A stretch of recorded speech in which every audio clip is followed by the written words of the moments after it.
Char siu should be the next thing on your barbecue. This char siu is that good, it should be illegal.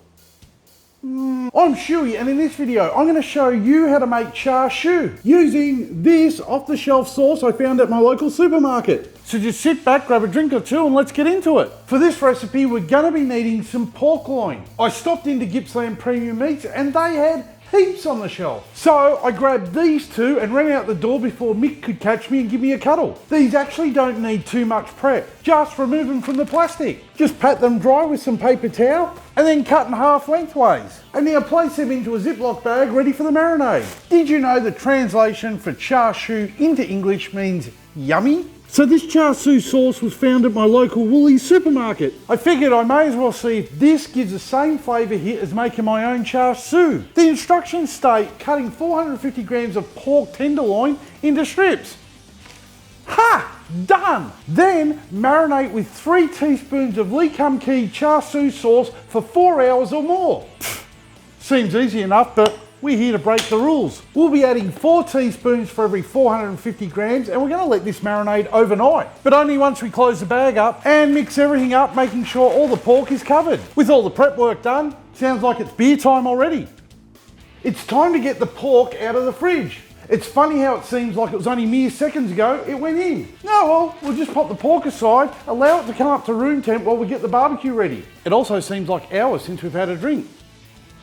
Today I'm using a 57cm Weber kettle and I'm pairing it up with one charcoal basket because I want to be cooking indirectly at temps of 180 degrees Celsius today. And how I'll do that is by filling the charcoal basket with lump charcoal and then dumping it into the chimney starter. And once it's all lashed over, I'll put the charcoal basket to one side of the charcoal grate and I'll dump the lit fuel into it. I'll then add a foil tray to catch any drippings. Then carefully put the grill in place. Then pop the lid back on, opening all the vents, and we're going to give the grill 10 minutes to warm up. Or don't, it's totally your call from here on out. Did you know that throwing your barbecue grill is going to be an exhibition sport in the next Olympics? The grill is warm so we can put the pork on the cooler zone of the barbecue. That meaning on the opposite side of the lit fuel. Then pop the lid back on, making sure the lid vent stays directly over the pork. This is going to draw the heat and any smoke over it. And we'll come back and check on that in 15 minutes. We are aiming for an internal temp of 63 degrees Celsius. This will ensure our pork won't dry out and it will stay juicy and moist. Smoked! Today we are cooking with a medium to high indirect heat and this char siu will take around 30 minutes to reach an internal temp of 63 degrees Celsius. Or for those of you who like to use my beer timer, you're looking at a 1 beer cook. Cheers! Now if you push this to 31 minutes, you have just made yourself a 2 beer cook. Go on, you can do it. It's 15 minutes into the cook and it's time to turn this pork over. And we're just going to flip each piece. We just want to place the lid back on and we're going to let them ride out for another 10 minutes. It's at this stage of the cook that I really recommend you using an instant read thermometer to check the internal temp of your pork. Depending on how thick you cut it and how hot your barbecue is running, you want to keep an eye on it. The char siu is nearly done. We're just going to brush on some honey and we're going to allow this to caramelize and tack up for about 5 minutes. Just don't forget to flip it back over and give the other side a brush of honey. It's time to get the char siu off the heat. But what I like to do is chuck it over the coals just for about 30 seconds each side, just to add a little bit of charring. Oh, look at that.